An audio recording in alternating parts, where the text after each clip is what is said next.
So yun nga, dahil marami nagre-request guys, na-review ko daw itong mga Alp strings. Order na ako guys sa iba-ibang model. Ito, Alp 95, Alp 66, Alp 65. Nung nakita ko to personally, parang kahawig siya ng mga ng mga Yonex BG65, 6 Ultimax, saka Nano G95. So yun nga guys, meron ako dito ng mga strings galing sa Yonex. Medyo magkamukha ngayon Nano G95 tsaka Alp 95, BG66 Ultimax.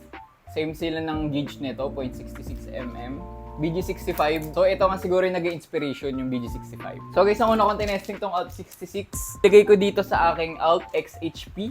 Pinastringan ko ng 27, guys. Ang laro ko pa kasi ay siguro Sunday or Tuesday. So, baka doon ko pa matest. Matagal na rin marami nagre-request na review natin tong Alp XHP eh. Pag-isahin na lang natin yung review, guys. Sinabay ko na nga rin, guys, yung order natin. Meron tayong Alp Sport Shuttlecocks. Marami rin nagre-request nito guys na subukan natin. So sa mga curious nga guys, yan makakabili nito. Check nyo lang yung showcase ko sa profile ko. Ayan, lalagay ko yung screenshot. At dyan yung mabibili tong mga string na to. Murang-mura lang to guys, 200 each. At sa mga naghahanap nga guys ng Yonex na original strings, BG65, 66 Ultimax, BG80, Xbox 65.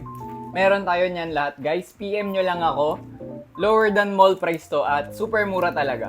Legit na legit yan. Pag hindi yan legit, sa inyo na lang to.